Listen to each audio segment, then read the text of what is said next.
Hello and welcome back to Absurdity. I'm Ryan Becker and I am joined by my dashing co-host, Henry Johnson. Oh, I can't handle this much flattery. Well, it's only once a week, so don't. That worries me for how little flattery you get outside of this context. I'm in ministry, which means you get very little flattery. That's actually, yep, that's true. You are somehow never enough, and yet the only person who can do the thing. And yet you never do it, but you never do it correctly, according to people who don't do your job. Correct.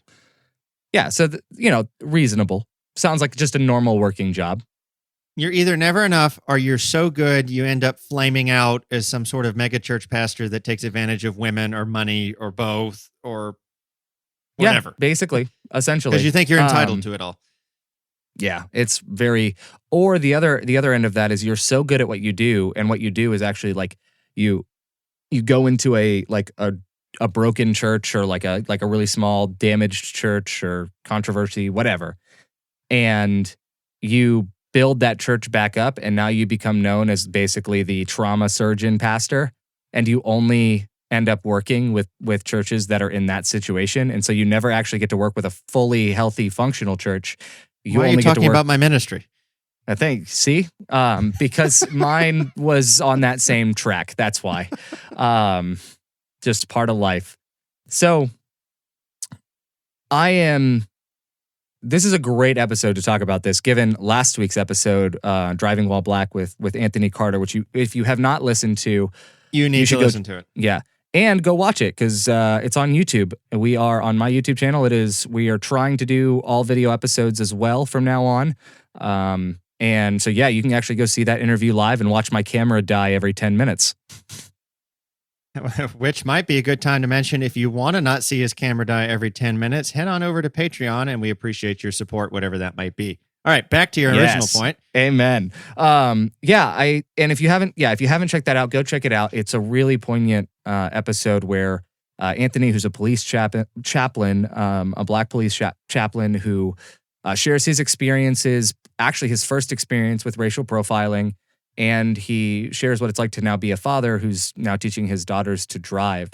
And it was interesting because there was actually a YouTube comment on this from someone who has watched a lot of my videos, and I'm very grateful for.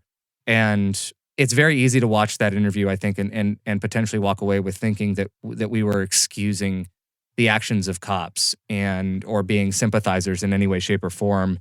And while we are sympathetic to good cops, I do want to bring a clarification just in case there's anyone else out there who might walk away with this, which is that the only police officers that Anthony defended in that interview were the police officers that he knows personally and that he has seen work. In other words, he didn't defend a single cop outside of those that he could really actually verify, like they're in this to do good and to serve the community and protect the community. Those are the only people that he defended. And anyone else, it's not that he had just outright attacked, but he wasn't going to give anyone just the pure benefit of the doubt. There was not that level of sympathizing going on.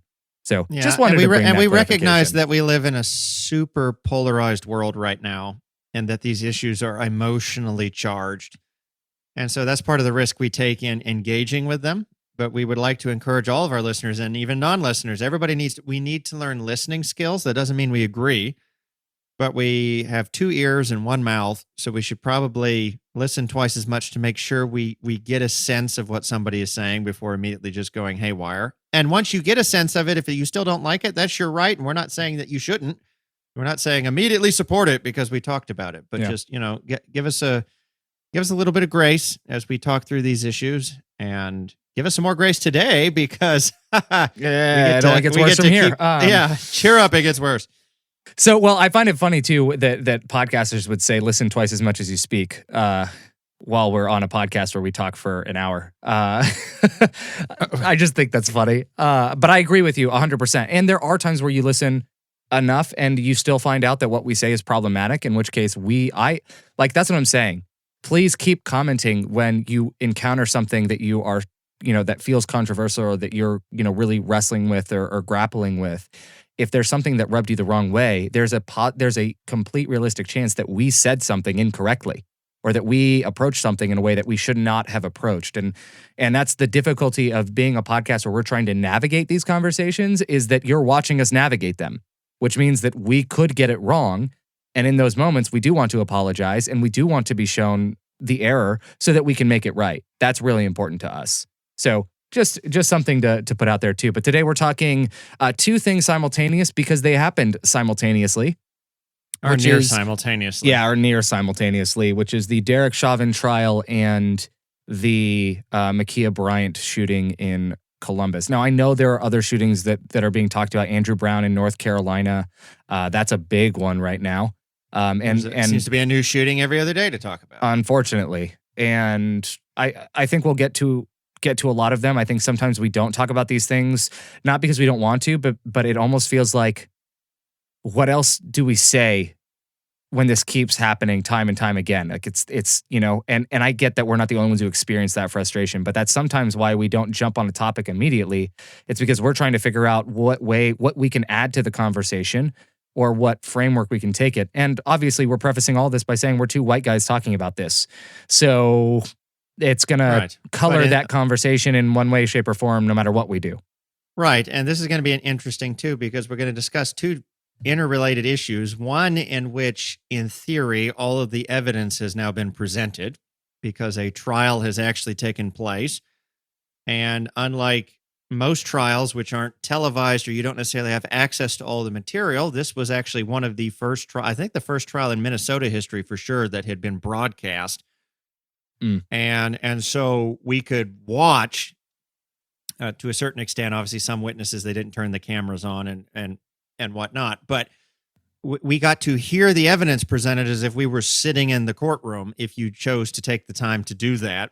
So in one sense, this is one of the few issues that we probably have discussed, to be fair, that a plethora of evidence was brought by both sides. In other words, what they thought was the most important stuff to bring, they brought because it's a trial. Yep. So that's been heard, and it's rare that let's be honest, it's rare that we get to talk about things where that much evidence and research has been done by people that have a vested interest in doing it. Because most of us say, well, I have an interest because of the topic, but you're not about to go to jail. So, so in one sense, that issue, we probably have a lot more detail than anything else we've been able to discuss. And on the other one, we have some video evidence that, as we'll get into, that's going to be a doozy, because yes, we don't technically have all of the evidence yet, but from what you see, it's so we get to talk about perceptions again, perspectives, and again the maddening craziness of all of this. So that's what we get to dive into today. Yes, absolutely. And I think a good place to start is the Chauvin trial. I think we've touched on it a couple times where we've mentioned and alluded to the fact that, like everyone expected, the basic defense was, we're going to put George Floyd on trial, very much trying to prove he was a criminal or that he died of other reasons. And which, I get it, in a position like this where you really don't have that much of a defense, you've got to come up with something. I just hate that it's always character assassination. I was going to say, well, it's like ad hominem arguments. It's used even outside of the courtroom. If I can't win, I'll be like, well, you're just ugly or you're dumb. All right. And as soon as you can start fighting, there is something to be said that it always seems to be the case in trials with police officers that you assault the character. Well, this person had a history of whatever, and therefore nothing wrong with this person. The thing that stood out to me most was, I think, if I'm remembering this correctly, the defense or the prosecution took 11 days to present their case, and the defense took like 2. Yep. Which isn't necessarily evidence. I know some people are like, well, that's kind of pushing it. What if it's so clear that the defense is right, you can do it in 2 days? Well, okay, maybe, but it's just a disparity. And there was like 400 witnesses on one side and like 8 on the other. Again, that's not always a testament to the strength of an argument, but yeah, the other issue is, there was a lot of people out that were presenting an emotional case, and I think there was some of that from the prosecution. But I think what they were trying to paint was a picture of, like, there is no one there reasonably that day, whether it was the doctors who first worked with him, other police or other people on site, bystanders. There's not a single person there that had the impression that he was dying for any other reason. And drug and toxicology reports and autopsies pretty much revealed the same. And so I think this one was more of kind of a closer to an open and shut one but it just speaks to how much work in something that seems so, for lack of a better phrase, black and white almost. It just speaks to how hard it is to find justice and accountability in these matters, when it took 11 days of evidence being presented and we were all still on edge regarding what the verdict and outcome would actually be. Right. I mean, to find a little bit of hope, it does encourage me somewhat. And I say this as one who knows that the system is broken, but it doesn't, let me not say but. When you say but, you can discount the system is broken. That Yes. being said, I found encouragement in the fact that a multi-racial jury that did have more Caucasian members on it than African American, and there's a whole bunch of debate we could have about how jury selection is done, but that it didn't take them more than 10 hours to come to a unanimous decision. And these trials have to be a jury. If you understand how juries work, it has to be unanimous for them to convict you on something. Else they don't convict you on that particular charge, or if they can't agree on anything, it becomes a mistrial. Is what they call it. So they throw it out and go, well, nobody did good enough job to convince these people. But it only took them 10 hours to come to a unanimous decision. And, I'm tipping my hand already at the beginning of the conversation. I do believe it was the right one, given the options they were presented. And so that does give me a little bit of hope that a group of individuals could sit there and have to traumatically relive all of that. And at the end of the day, they went, yeah, this is pretty clear to us too. So, I mean, that's getting ahead of it. I can remember I heard the verdict live. I was driving a considerable drive back from an appointment I had to keep. And I remember I had the satellite radio on because they had been and this was on the day of the verdict, and they had just announced that the jury came back and handed the verdict to the judge, and that he was going to make an announcement within the next hour. Of course, it took him an hour and a half to make it, but that's beside the point. I should have known better. So I stopped listening what I was listening to and switched over to the radio. I was like, okay, I'm going to wait. I'm going to listen to this thing. And so I just kept listening to commentators for an hour, which I hated because I was waiting for them to interrupt this program. Here comes the guy to read the verdict. And I remember when he finally came out and read it, and I'm not going to say that I watched the whole trial like bated breath. I wasn't following it to that closeness the whole time, but I remember getting choked up a little bit when it came.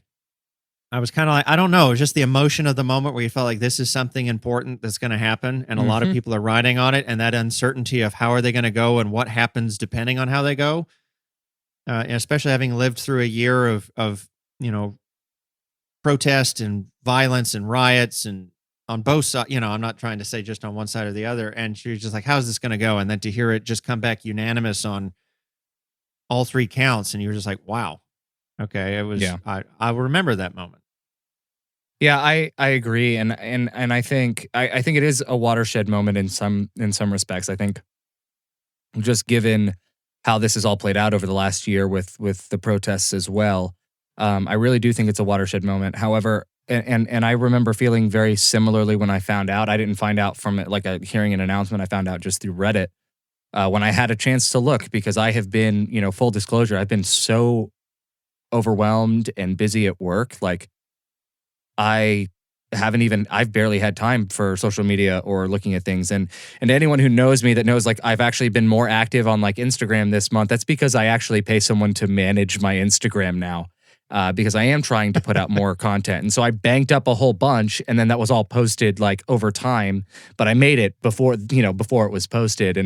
And I really have been so busy that it's been harder for me to keep up with some of this stuff. Which I really do feel bad about, but I have tried my best. And I think one of the things that, so when I look at this on Reddit, when I look at this on Twitter, I love Twitter because I can see a lot of different reactions, and I can gauge kind of what a lot of the different conversations are. And no, I don't just, go to trending and look at the initial tweets. I actually try to dive into a lot of replies, and I really do try and read as many different perspectives as I can find. I try to see, hey, what is someone, I bet you there's someone who disagrees with this in the replies. I want to see what they say. All you have to do is move from top tweet to latest tweet. Yeah, exactly. Whole slew of stuff. And so I'm not just saying I look something up for 2 seconds and then that's it. And I also am not going to say that I have like the highest journalistic integrity in my research either. I'm on Twitter. But there is a there is something to be said about like I'm going because I want to know what the conversation is, not just what the news is. And one thing that what I was reminded of in the research for this was the Daniel Shaver incident. And for anyone who doesn't remember this, I think it was 2016 where Daniel Shaver was, early 2016. Daniel Shaver, if anyone remembers this video, it was a white dude in a hotel hallway on his knees, arms up, cops yelling at him, telling him, do not move your hands to the small of your back, do not move your hands towards your waist, do not move your hands toward anywhere, or we will shoot you. He's on his knees and they tell him to crawl. And he's scared to death. They are like screaming at this dude. And in the full video, there's actually conflicting instructions given between the two police officers. And in this moment, they tell him to crawl. So he falls forward onto his hands. And I think what happens is, because he falls forward, his shirt kind of falls forward. And instinctually, every single one of us, when your shirt falls forward, you go to, yep. And so they shot him. Almost as soon as he gets on to all fours, they shoot him and he dies. 26-year-old white dude in a hallway in an Arizona hotel. The officer who shot... Not the craziest thing that's happened in an Arizona hotel. Correct. And the officer that shot him, Philip Brailsford, at 28 years old, he was fired. He was charged with murder in 2017. He was charged with murder in 2016. He was acquitted at trial in 2017 for this, by the way, which this is one of those that I disagree. Almost 100% I disagree with this decision. But here's the kicker. He was briefly rehired by his police department in 2018 for 42 days so that at 28 he could apply for a lifetime pension for medical and retire medically. So the police, and he got it. And that's the kind of thing where a lot of people are saying, okay, so yes, we got accountability here. They wouldn't necessarily call it justice. A lot of, and I can understand that perspective too. And they still I'm not lessen the blow. Yeah, but they did still soften the blow. And I don't know if we've done sentencing yet. I haven't looked at that. I didn't have a chance before we hit record to look if we had gotten to sentencing yet. But I think basically all of this is to say, don't stop watching this, because we still need to see the discipline and punishment carried out, the consequences carried out. And it is interesting to see what happens when the police eyes or when the public's eyes are no longer on the situation. Yeah, that's the problem with for me when people call something a watershed vote or a watershed trial or whatever, is when you think of a watershed, obviously a watershed is an area where all the water in the area is running into. It's like a water basin kind of thing. And you start thinking of water. And the thing is, a watershed is only good if water's still running into it. If nothing's running into it, you just have a dry water basin at the end of it. So they go, oh, it's a watershed moment. Well, yeah, because all of the protest, all of the media, all of the social media, everything was flowing a lot of material into this watershed. And so it filled up and they're like, wow, we have this lake of placid justice.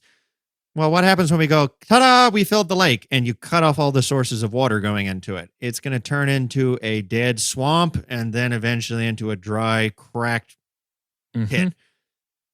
And so, yeah, okay, so we've got one. So that's one trial of accountability that, to be fair, I do agree with the governor of Minnesota on this, where I think he said if that video had not been filmed, there would not have been an officer going to jail, period. Correct. 100%. Because what was the original headline? Like a medical incident after a medical incident or something like that? It wasn't the headline. It was what they put in the report that they filed. That's what it was. Medical incident while undergoing arrest or whatever. And I mean, nondescript. I think the court got him for that too, because they were obfuscating information about what happened.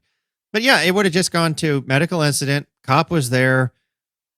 Cops know, we're done, which tends to be how it goes. But instead, someone had the courage or the forethought to pull out the phone and film for like 12 minutes to catch the 9 minutes and how many ever seconds, I'm bad with math here, that he just knelt on his neck, and to catch him saying such callous things is like, what? You weren't here? I mean, he's a big dude. We've got to deal with him. He'd be riotous, or however exact. I can't remember the exact phrase he used, but one of the people standing there pleading with the officer was like, "Why don't you stop?" And he was just kind of nonchalant, like, "I got to do this. The guy's like a whole threat and whatever." Yeah. Even after he's not been moving for multiple minutes. So yeah, and that's different from there's a different situation that got in that started making the rounds on social media too, of another scenario where officers were on someone's neck, and this one is that one's a lot more gray than the George Floyd one was, because you can hear the officers throughout the entire thing on the two or three different body cam footages that were released. They were dealing with either someone who had some mental issues, or was just drunk beyond recognition, one of the two. And essentially it was very clear he couldn't comprehend what police were saying. And I'm going to try and find it, and I'll reference it a little bit later, but essentially you can hear the officers the entire time talking about whether what they're doing is justified or warranted. And even when they pin him, the second that they realize that he's either, totally, like, he's basically, the second that they realize he's unresponsive or gone a little bit, not necessarily limp, but you know what I mean, where he stopped struggling and really fighting back with this, that's when they immediately turn him over and begin working on first aid and trying to resuscitate. There was like, active it's a different interest in what is correct. The situation that the guy is going through. And not to sound like, here we go again to get the YouTube comments, like, say you're defending cops. Like, I know of cases personally where people have been like tasered 5 or 6 times, and sometimes drugs and other stuff will make people it's crazy what adrenaline and other things will do. And I get tasers only work like 50% of the time or something like that. And yeah, and it's crazy. So I get that there's certain situations that officers need to do stuff, but like you said, when you can see body cam footage where they're actively like, okay, are we still in the right doing this? Is this still necessary? Is this, when they're actively aware, versus a 12-minute video that shows a guy just callously kneeling there and being like, when people are calling out to him, not even being like, well, look, I just checked him, he's got a pulse, he's fine. No, he just kneels there and it's like, mind your own business, you know, and doesn't do anything. You're just kind of like, wait, what? And his pride was in there somewhere, because I can, and here's what I mean by that. Like, someone's like, duh, but here's what I mean by that, because there have been moments even where I lead a group of college students, and I can think of moments even in the last couple of years that I've been doing the role that I'm in, or that I've worked with people younger than me in any capacity, or if I've just been in charge and someone's come to me and told me, hey, what you're doing isn't correct, or you need to like change course here, or, just ask me to stop doing something. And in my pride, I didn't want to be wrong. I didn't want to give them the ammunition to say, hey, you were wrong this time. How do we trust you now in a future event, or, any of that. And so I would double down on the wrong thing just because I didn't want them to know that I was, to have any ammo against me to say I was wrong. And we all do that, but isn't there a certain that's what point I'm saying. where, and maybe this is me talking about pride though, isn't there a certain point where you then at that point start secretly trying to figure out how to mitigate if you're wrong? Like, that would be where in my pride, I would be kind of like gently reaching down to feel for a pulse or something, like, shifting my knee slightly. Well, no, I mean, that's you. But you're also dealing with a cop here who sat there for 9 minutes on someone's, I get that. I'm just saying that's part of the egregious nature, I think, why they did manslaughter charges as well, is there was no even attempt at normal, like, correct. Well, maybe just, no, it's my pride, and then he light shift, and I'm still going to look right, but no, he was just like, screw off. Or that was the appearance anyway. And here's the hard thing too, is the body cam footage really does make a huge difference. And I'm always going to be a advocate for increased body cam footage, increased, all of that, because especially when it's on. Yes. Yeah. I just think it's so important now, to have that and to have public accountability for public servants. I mean, there's just no way around that. I think that's kind of necessary at this point. And this is one of those situations where I really hate that if you have nothing to hide, you would have no problem with it. I really hate that argument typically, because freedom of privacy is a big important thing. But when you are working a public servant job, that already we've seen countless evidences for, and moments where injustice has been taken or has happened, and body cam footage has helped to correct that, as much as correcting it can be done anyway. That's where, in my mind, I'm like, you're working for the public. You have public accountability. And if you don't want to be recorded, I don't know what to tell you, because this is a job that the recording in my mind protects the police officer as much as it protects in the event that the police officer does something right, it protects the police officer more at the same level that it protects the public. And even as pastors, Henry and I know this, because when you're dealing with church policy, working with your church, policy can be both your biggest enemy and your best friend. Any skilled politician knows this too. Like, it can work against you, and man, when it works for you, wow.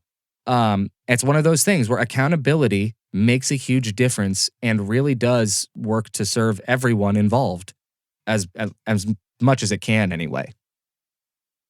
Yeah. No, I mean, kind of like the old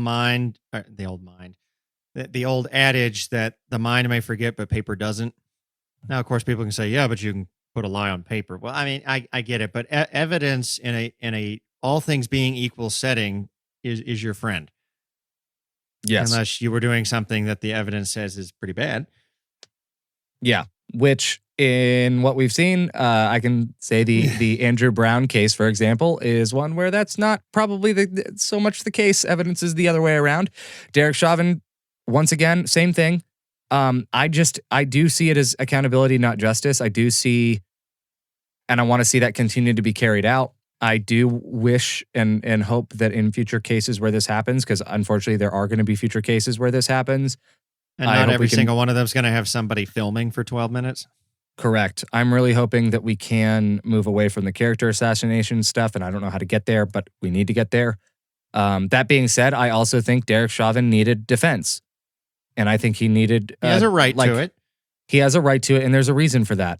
And the reason being, not because his actions were defensible, but defense attorneys, a lot of people ask of defense attorneys, how can you defend someone who you know is guilty? And because we don't want mob rule.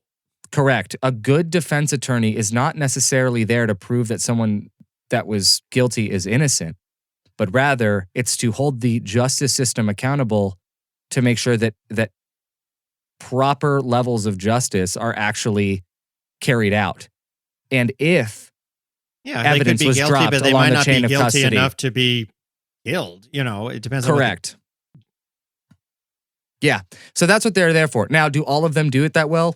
No. Do all of them do it for that reason? No. No. And there are times where, and this is why accountability is so important, because there are times where guilty people have gotten off on technicalities in the law because someone somewhere dropped the ball. And that's why accountability is so important. So the ball doesn't get dropped, so the proper people do go away. And so at the same time, I'm happy for the verdict. Chauvin needed a defense, and I think that there's a reason that's a right. And I am glad I'm glad at the verdict that was made, and that was reached. Sorry. So any thoughts there before we transition to the next piece of this? Well, no, I would agree with you. For all of its faults, I do appreciate still that we have a system that demands a trial. Now, you can be upset at how many don't go to trial and the injustice there, but once you get to a trial situation, I'm very thankful to live in a country where it's not ruled by mob or ruled by public opinion. And sometimes you're right, public opinion is right. Sometimes you can see the evidence and maybe the majority's there, but you also have to remember that even a dead fish can go with the flow.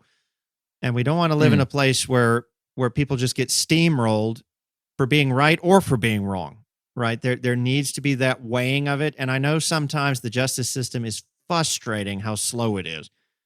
And there's something to be said about not having enough, case loads spread out, and enough judges and enough, fine. I think there's things that can be tweaked about the system for sure and need to be. But I am thankful. I mean, part of what took it a little while to get underway is not just that they didn't have all this evidence and video, but they had to find peers that weren't already prejudiced against hearing the narrative.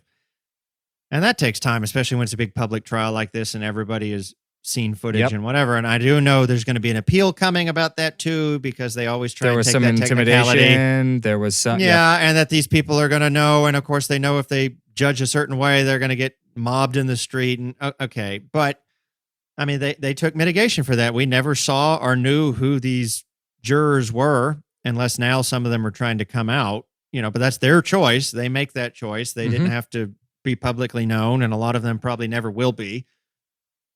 But, to that end, I just want to say I appreciate the system trying. It still has a lot of work that needs being done in it, but it still, on occasion, can manage to work. And I know that's of little hope to people where they feel like it's failed them. But it's something that I'm glad we invest in and still needs to be invested in. So, and in this case, I think did a good job.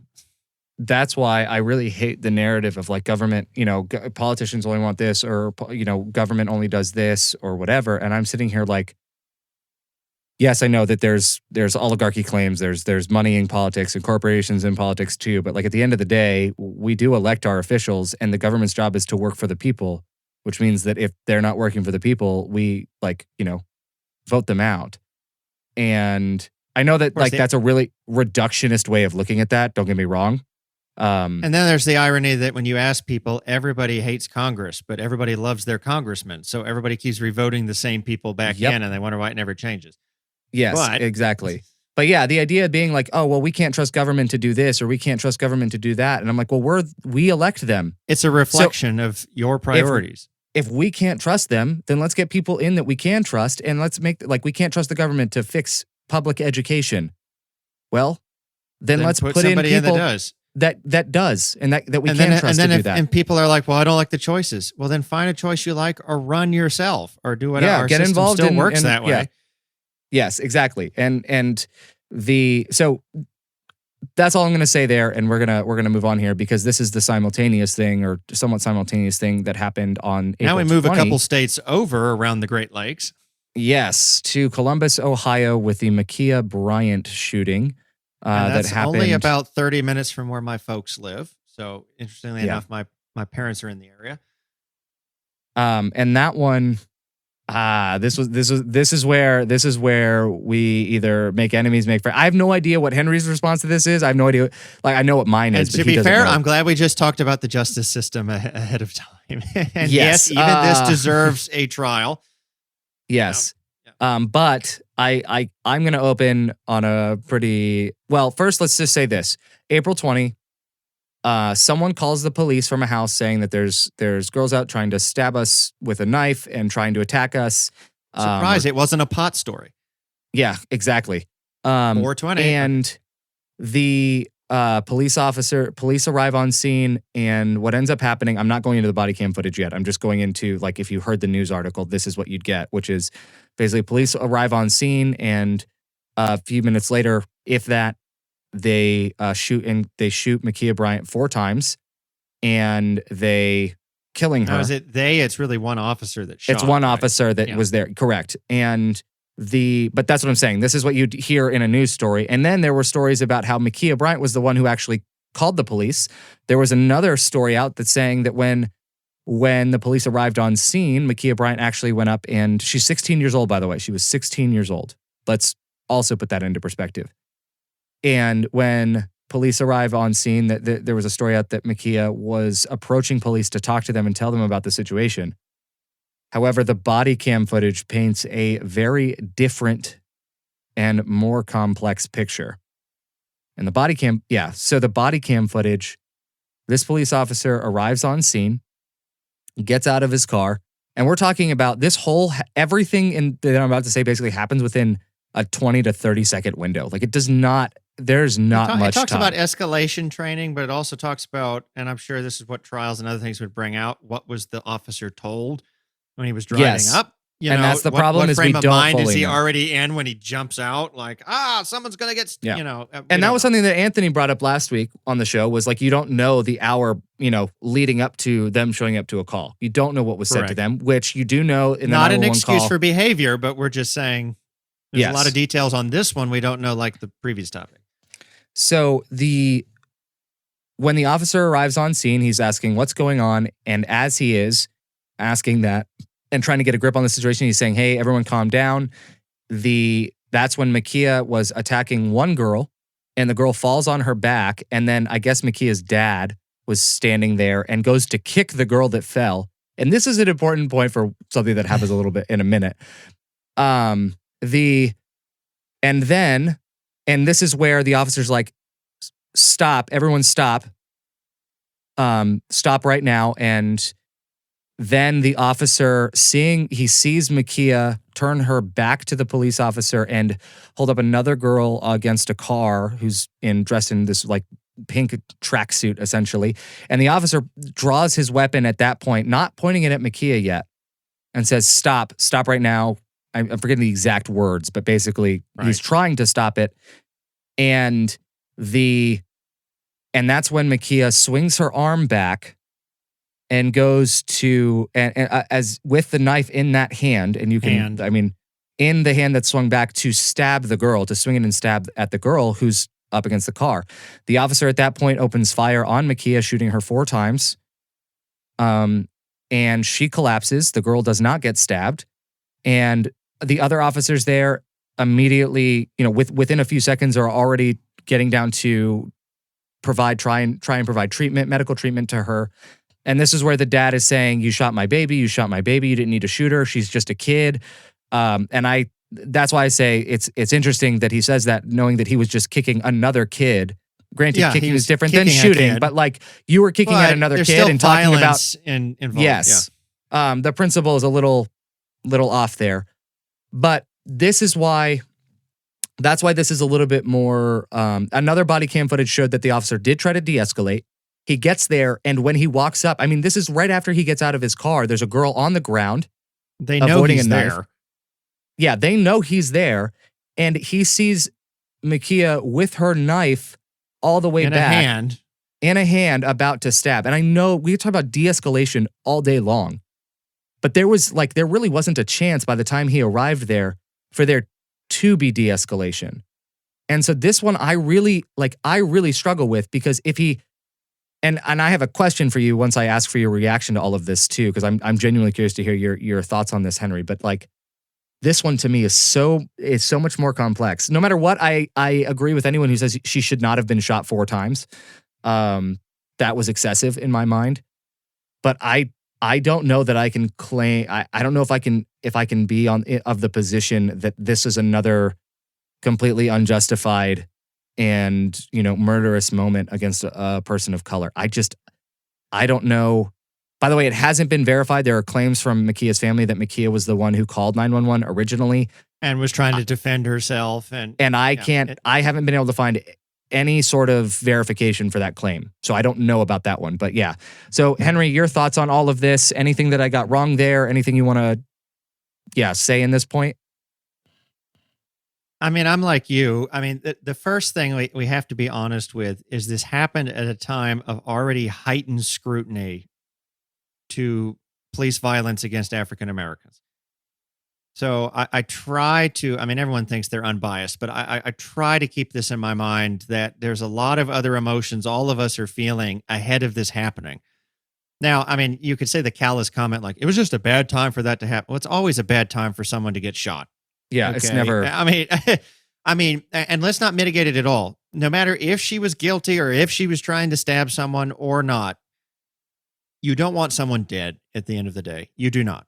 Especially not a 16-year-old. Especially not a 16-year-old. It's just, like you said, so when you first watch it, this might sound weird. My first reaction was I just felt sorry for everybody in the video.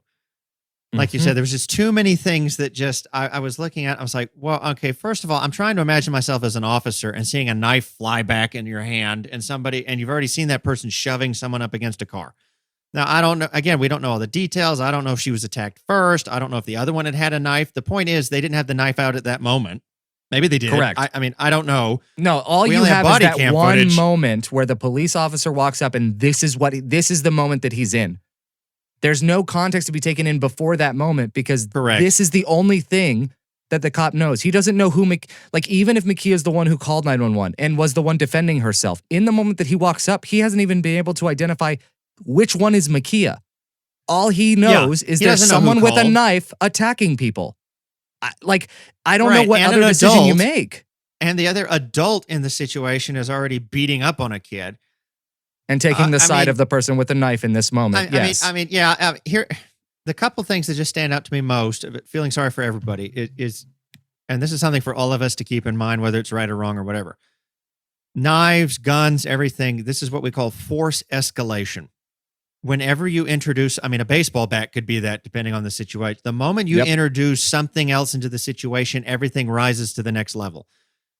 And it comes a point where if nobody is interested in stopping this, you can't be surprised when it escalates beyond the point where, like this, somebody gets hurt or in this case, fatally killed. Mm-hmm. Right? When you start, I'm sure it started with an argument. I don't know. But everything always, you don't immediately just come out swinging. There's always something that predates it. So whatever happened, there was an altercation taking place. And whatever was going on escalated to the point that somebody thought the cops needed to get involved because they weren't stopping it. By the time cop shows up, and we don't know what was going on before that or how long this has been going, some sort of beatdown or pushing or something has been going on.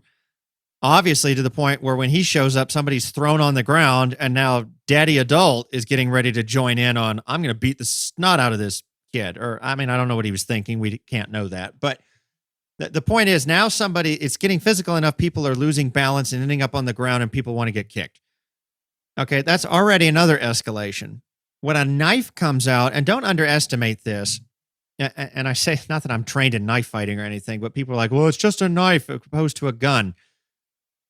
Okay, that's like the argument, well, back then they used swords and arrows versus what all of these things they are tools. I know this is an argument we can make about weapons. They're all tools, but it's why you use it. And she wasn't standing in the kitchen with a tomato in front of her. Yeah. Or any of the other people, right? This is the knife at that point ceases to be just a tool. It's now being used in a weapons capacity. Now you can argue whether she had a right, she was using it in self-defense or not. We don't know yet. We have no clue. But a weapon has now come out. Sure, it's a knife, and sure, it takes more effort than pulling a trigger on a firearm, which is a machine that will throw something at you pretty quick. But the point is now you just escalated again. And the other thing that's sad is the moment the officer pulled the gun, to be fair, it escalated another level. Correct. Because once you unholster a weapon, and this is something that, again, I've not had police training, but assuming their training has any sort of logical coherence with weapons training I have had to have in other areas of my life, I have always been taught that the moment you pull the firearm, you are in a whole new level of decision making, and you have better have made a lot of decisions before you pulled it. The moment it comes out of the holster, you're in a whole new ball game. The time for decision making was before it came out because you just escalated the situation. Mm-hmm.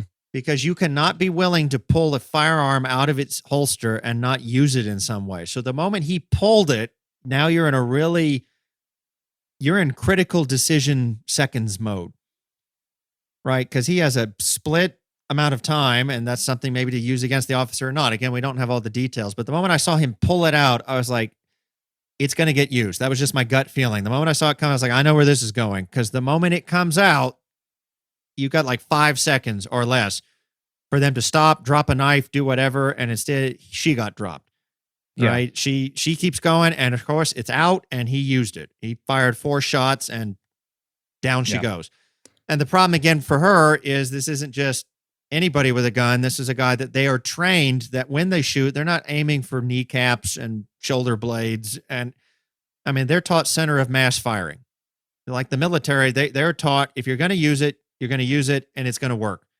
You're not taking chances. You're aiming. They're not aiming for like, well, it can cause the least damage. The moment they pull the trigger, it's to drop you. That's how they are trained. Yeah.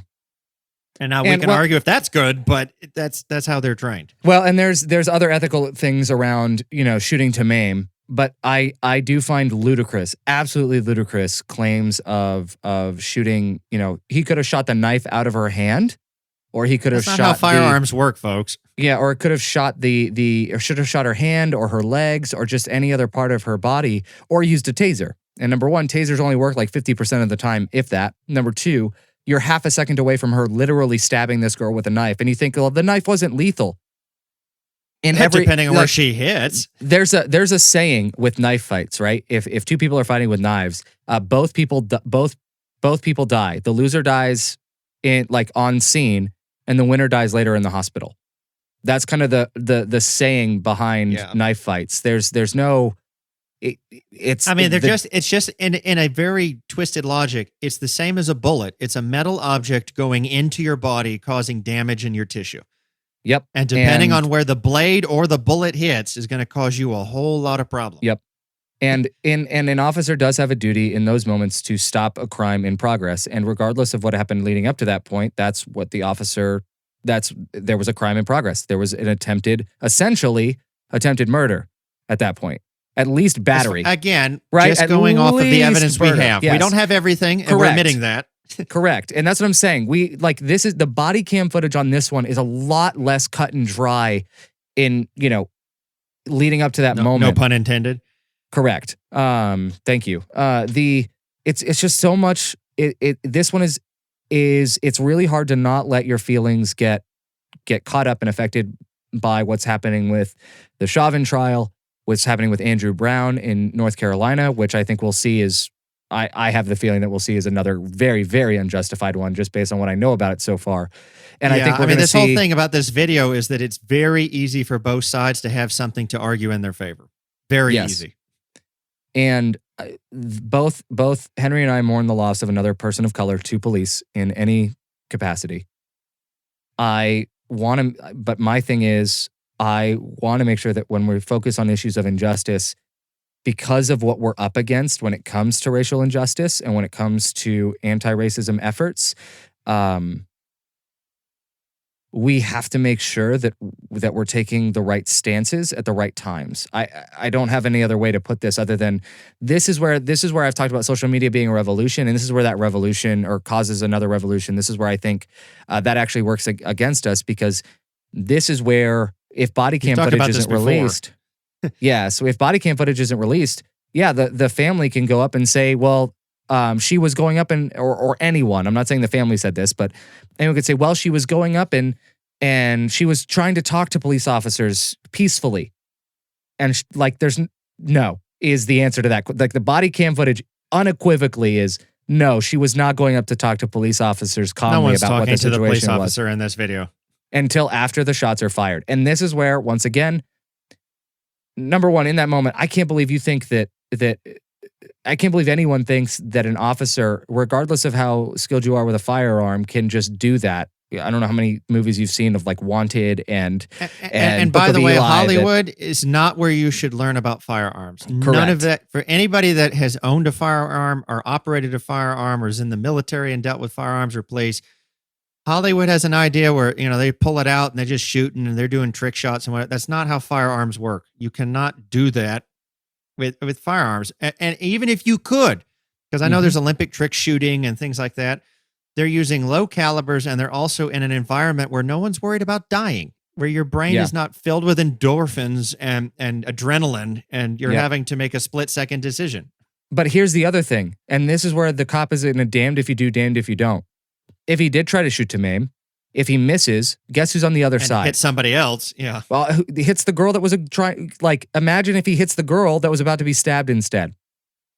I mean, or if he doesn't shoot at all and the girl gets stabbed.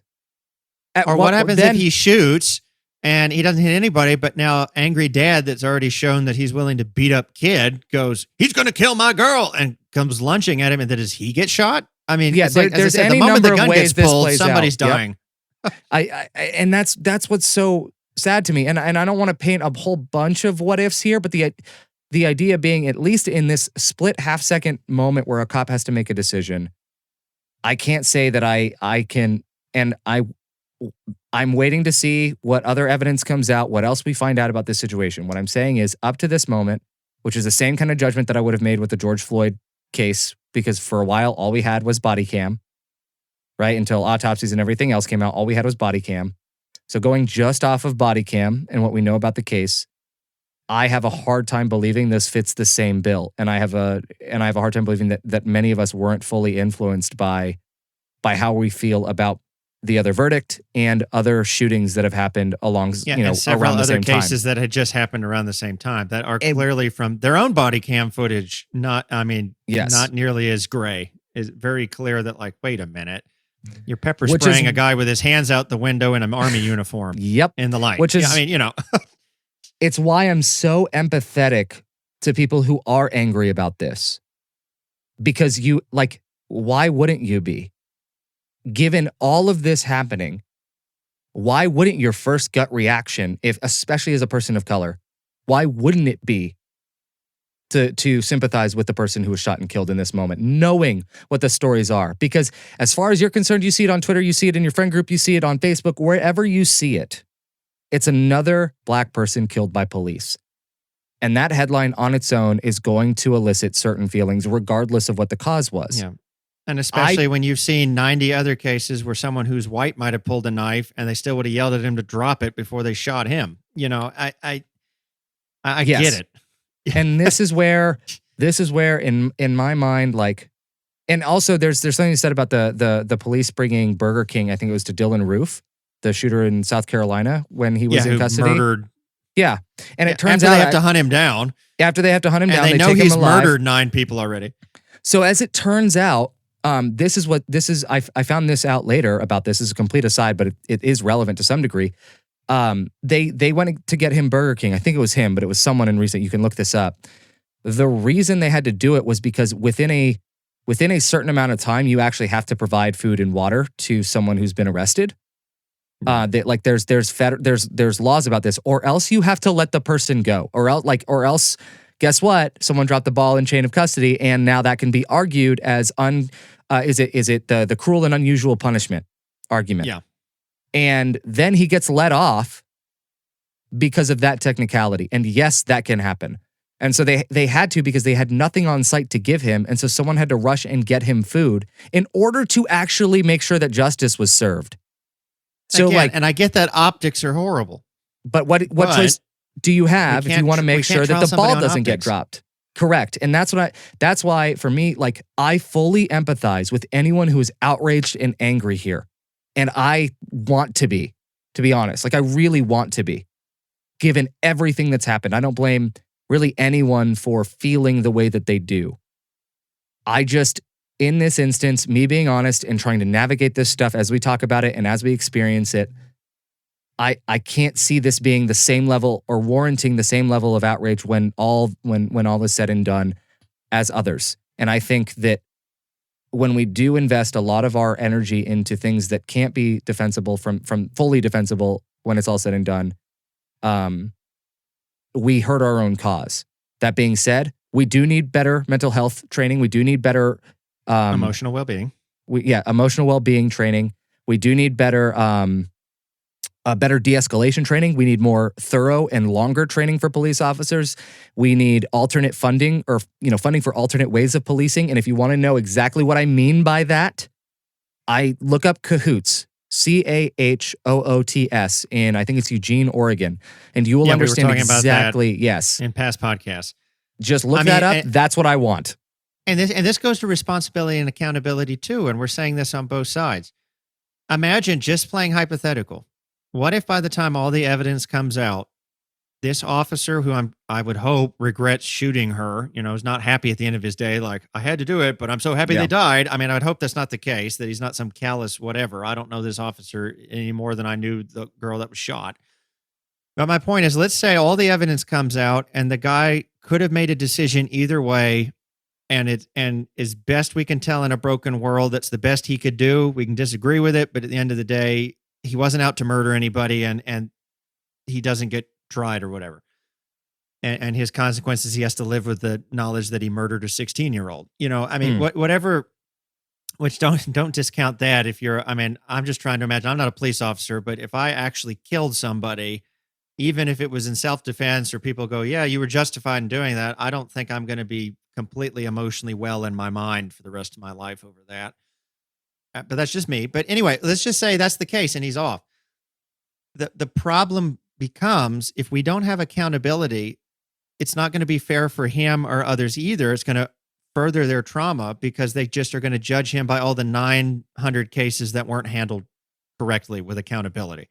The point is for every, and I get the arguments on the other side. They go, yeah, but there's probably tons of people that get accused of being guilty that are innocent. Okay, yes, but if we had better accountability, you would have more space to get correct, trials and answers because people wouldn't have just watched 900 cases be handled inappropriately and without accountability.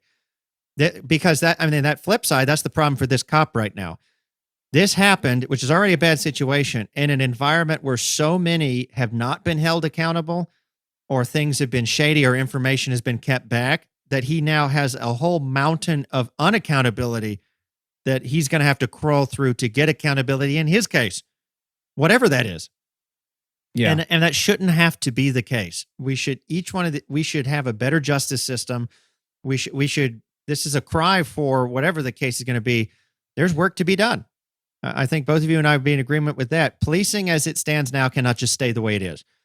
The court system cannot just stay the way it is, right? Media cannot just stay the way it is. We talked about earlier about watershed moment, but this is another case. What are we feeding into the watershed?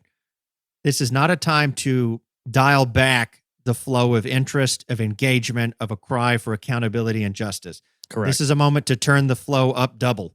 Now is the time to go, all right, keep pressing forward. Don't give up now because we can't afford that. How many more people?